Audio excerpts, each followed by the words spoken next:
이재명 대표가 뭐라 그랬습니까? 검찰이 저 불러주는 거를 받아쓰기나 하는 애완견 네. 언론들이 부끄럽지 않냐 이렇게 비판을 야. 했는데 이게요 애완견은 먹여주는 먹이를 다 이렇게 받아먹고 있잖아요. 문제는 뭐냐면은 이 애완견 언론이 맞다면 검찰이 이재명 공소장을 기자들한테 팩스로 혹은 이메일로 쫙 보내주고 기자들이 아싸 자료 들어왔네 쭉쭉 긁어서 기사 써야 돼요. 그렇죠. 근데 지금 그렇게 못하고 있어요. 왜냐하면 검찰이 공소장을 안 보여주거든요. 그렇죠. 그래서 지금 기자들이 매일매일 취재를 하고 있어서 지금 보시면은 이재명 공소장 관련해서 북한 송금 네. 관련한 불법 송금 관련한 내용은 기사가 지금 기소가 된 지 며칠 동안 계속 하나씩 쪼개서 맞아요. 나오고 있어요. 그래서 저희가 한번 네. 모아봤습니다. 네. 왜냐하면 거의 짜깁기예요. 네. 그러니까 기자들이 이게 검찰 애완견처럼 던져주는 게 아니라 열심히 취재해가지고 하나 겨우 알아가지고 쓰고 하나 겨우 알아서 쓰고 한 네. 거를 모았더니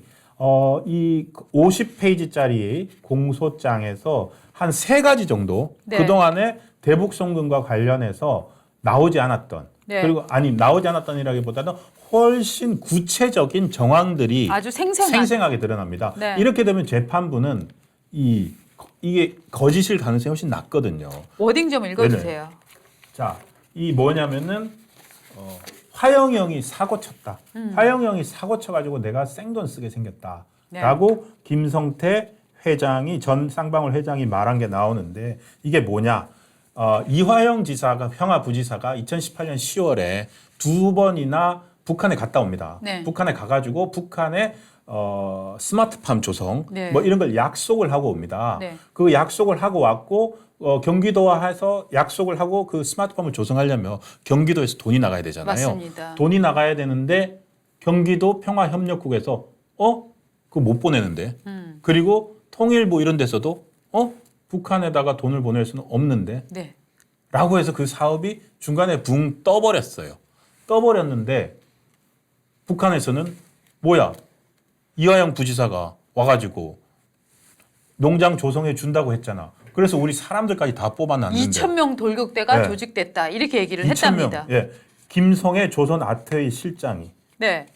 김성태 전 회장을 만나간 자리에서 네. 이화영 부지사가 스마트팜 지원을 약속해 놓고 지키지 않아서 내가 난처해졌다.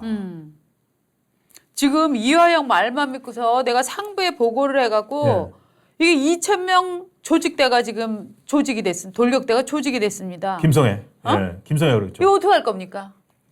북한에서 이 정도면은 네. 목숨 내놔야 당연하죠. 돼요. 목숨이 왔다 갔다 하는 네. 상황이었던 것 같아요. 네. 그렇게 하니까 결국에는 김성태 씨한테 대신 좀 내달라는 거 아닙니까? 그래서 이제 결론은 그 중간에 어떤 일이 있었는지 아직 나오고 있지 않지만 예. 김성태가 돈을 보내는 이 협약식을 하는 거예요. 예. 그게 바로 어. 2019년 1월 17일에 있었던 네. 그 술자리 캠핑턴 네. 호텔인가요? 그 4명 술자리 송명철이라는 술자리였는데 네. 그 술자리에서 김성태 회장이 송명철한테 그 화영이 형이 사고를 쳐서 내가 생돈을 쓴 거 아니냐 네. 이렇게 얘기를 하니까 송명철 부실장이 아니 형이 사고 치면 동생이 대신 내줄 수도 있는 거 아닙니까? 그렇죠. 라고 얘기를 했다. 그리고 이 얘기를 하고 나서 이화영이 이재명에게 전화를 걸어서 김성태를 바꿔줬고 네. 그러니까 이재명 대표가 아이고 김 회장님 고맙습니다. 이렇게 네. 얘기를 했다라고 그렇죠. 하는 게 공소장에 들어가 있고요. 그리고- 그러니까 이제 저 이재명이 네. 아이고 김 회장님 고맙습니다라고 하니까 김성태는 예 제가 북한하고 사업을 잘 해보겠습니다. 그러니까 이제 이재명이 다시 아이고 좋은 일 해줘서 감사합니다 이렇게 얘기를 했다는 거예요. 그렇죠. 이게 바로 구체적으로 이거는 국민일보가 입수한 네. 그 공소장 내용인데 네. 또 같은 정황을 그러니까 여러분 이게 검찰 취재가 쉽지 않습니다. 네. 채널 A는 또 같은 장면을 취재를 했는데 네. 다른 얘기가 나옵니다. 네. 다른 얘기는 다른 게 아니라 좀 더 구체적인 정황이 더 나오는데 그 아까 김성애가 자기가 어렵게 됐다라고 네. 하면서 안부수 아태협 회장한테 뭐라고 했냐면은 네. 내가 이화영 말만 믿고 상부에 보고해서 네. 2,000명 돌격대까지 뽑아놨는데 친구로서 부탁하는데 상황이 어렵습니다. 그 김성애 씨하고 안부수는 그 전에 오랜 인연이 있다. 있었죠. 아. 그 뭡니까 다른 사업을 하면서 아니 친구로서 부탁하는데 내가 상황이 어렵습니다. 시범 농장 사업을 추진해야 되니까 한 200~300만 달러라도 만들어줄 수 없겠습니까? 경기도가 공식으로 지원을 못한다면 현금이라도 좀 주시라요. 라고 안부수한테 얘기를 했다는 그렇죠. 거예요. 그게 다시 이화영한테 전달되고 네. 김성태 기에도 들어가서 맞습니다. 아까 김성태가 그러니까 이게 채널A 보도와 국민일보 보도가 다릅니다. 조선일보 의학 전문기자 김철중입니다. 최근 저희 이러면 낫는다에서 한국인의 오대암 특집을 진행했었죠. 이 오대암 특집 모라보이가 오공강 채널에서 독점 공개됩니다. 이 외에도 다양하고 유익한 건강 정보들이 업로드될 예정이니까요. 앞으로도 오건강 채널에 많은 관심 부탁드리겠습니다. 그러니까 이게 조각조각을 기자들이 네. 지금 진실을 찾아가고 있는 거예요. 그렇습니다. 또 이 공소장의 또 다른 또 팩트 뭐냐면은 이화영이 방용철한테 이렇게 얘기를 했다는 거예요. 아이고 이재명 지사님도 다 알고 있어요. 이 돈 준 쪽들은 아니 우리 지금 돈 넣고 있는 거 지금 알고 계셔? 아니 돈을 좀 받았으면 시원하게 좀 알겠다. 너 수고했다. 어떻게 해주는지 약속을 좀 해야지. 아 뭐야 지금. 방영철이면 이러니까? 김성태 밑에 부회장. 맞습니다. 예, 예. 그러니까 이화영이 이재명 지사님도 다 알고 계시다라고 얘기를 했다는 거예요. 그러니까요. 그렇죠?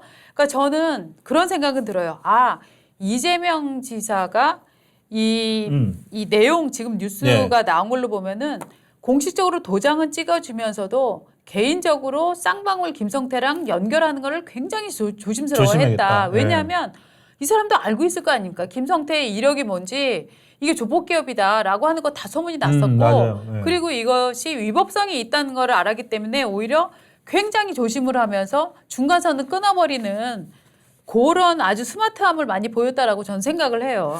네. 그런데 보면은 또 네. 다른 정황 정보로 또 결재를 안 할 수가 없으니까요. 네. 검찰이 이번에 낸 또 공소장에는 이화영 부지사의 출장 보고서도 있고요. 네. 그리고 출장 계획서가 있고 네. 출장 보고서도 있다고 합니다. 출장 계획서에 보면은 2019년 1월, 그러니까 그 선양에 거기 나갈 때죠. 2019년 1월 출장 계획서는 뭐라고 했냐면은 북한 측 경제 특구 등에 대하여 도내 중소기업 진출 방안을 네. 모색하기 위한 출장이었다. 네. 라고 하는데 검찰이 보고 있는 건 뭐냐면은 북한 경제 특구 여기를 스마트팜으로 보는 거고 그렇죠. 도내 중소기업 진출 방안이 네. 쌍방울이라는 거죠. 네. 그리고 갔다 온 그 출장 계획서에 이재명 대표가 승인을 했고 네. 그 출장 다녀온 출장 보고서 있지 않습니까? 네. 출장 보고서에는 이렇게 돼 있습니다. 중국 출장에서 쌍방울 그룹 관계자와 북한 측 인사를 만나 황해도 스마트팜 사업과 도지사가 기업 고찰단의 방북에 동행하는 방안 등에 대해서 논의하였다라고 적어놨습니다. 그리고 또 보고서에는 뭐라고 했냐면은 그 우리가 많이 봤던 사진 있잖아요. 이화영, 신명서, 그다음에 김성태, 안부수, 송명철 이렇게 등장한 사진. 그 사진이 이 보고서에 첨부돼 있다. 이거 사실 증명하는 것도 입 아파. 증명하는 것도 사실 허망해 보여요. 실제로는 명확한 그림들이 있잖아요. 그리고 경기도에서 그러면은 네. 쌍방울 말고 다른 어떤 기업들과 를 북한에 진출시키기 맞아. 위해서 어떤 노력을 했는지 그러네. 그래서 그런 노력들이 있었고 어떤 결제 서류가 올라갔는지 그런 걸 보면 되는 거잖아요. 이게 쌍방울이 아니라고 주장을 쌍방울 하려면 아니면 이거 경기도의 그러네. 이재명은 이걸 내놓으면 돼. 아니 그거는 그 쌍방울이 아니야. 네네네. 우리가 지금 북한에 진출을 시키려고 했던 중소기업은 예. 이거 뭐 3방울, 4방울, 5방울 뭐 이런 그룹이에요라고 내놓으면 되는 거예요. 근데 못 내놓고 있잖아요. 연락 안 옵니까? 이재명 대표 쪽 변호인 쪽에서 연락 안 옵니까? 이게 그럼 되겠네. 네. 변호사 하시면 되겠는데? 그렇죠. 근데 네. 그걸 못 하고 있는 거 아닐까요? 그렇죠. 지금? 예. 그렇죠. 그러니까 우리는 그런 조폭기업이랑 손잡지 않아요. 이 회사였어. 내가 미쳤어요. 네. 라고 얘기만 할 뿐이지 아니 그 회사가 아니라 이 회사입니다라고 내놓는 데가 없어요. 그렇죠. 그렇죠? 왜 못 내놓을까요? 검찰의 없기 때문이죠. 맞습니다. 검찰의 이 주장에 대해서 재판에서 이제 반박을 하면 되는데 네. 반박을 못 할 것 같은 거고 네. 재판 그리고 지금 여기에 나와 있는 뭐 김성애가 지금 단돈 200이라도 좀 빨리 주면 좋겠다라든지 하는 이런 정황이 저 이재명 대표나 이런 쪽에서는 뭐 뭐 말뿐이지 않냐라고 하는데 재판부 입장에서는 네. 이 정황이 너무너무 생생하거든요. 그렇죠. 거짓말일 수가 없거든요. 저는 이 사건을 보면서 참 느끼는 게 이 사람들은 얼마나 북한과 유대 관계가 이렇게 형성이 됐으면 야 친구야 200만 먼저 땡겨줄 수 없겠니? 200만도 200만 원이 아니라 200만 달러잖아요. 아마 저는 정말 안보수 씨가 그 뭡니까 유해 송환 작업, 네. 유해 송환 국군 유해 맞습니다. 뭐 이 발굴해서 가져오고 하는 과정에서 참 어떤 일들을 또 하고 있었을까? 맞습니다. 되게 궁금합니다. 아마도 뭐 이건 제 추측입니다. 뭐 돈도 주고받고 하는 일들을 그 전에도 많이 했을 맞습니다. 가능성이 도대체 있는 것 같습니다. 이 사람들은 어떤 인생을 살았길래 이렇게 북한에서 야 200만 달러만 먼저 땡겨줘. 네, 그러니까요. 어? 땡겨줘. 아니 제가 신동훈 차장한테 야 200만 땡겨줘 해도 신 차장이 연락 두절되고 전화 안 받을 것 같은데 도대체 어떤 사이길래 200만 달러를 지금 먼저 땡겨줍니까? 네. 예, 저는 정말 이게 정말 국가보안법 위반 사건 같아요. 맞아요. 지난번에 네. 우리 문제 제기를 했었는데 네, 왜 국보법으로 안 거는지. 네. 대북 제재 위반은 확실하고요, 그죠? 네, 네.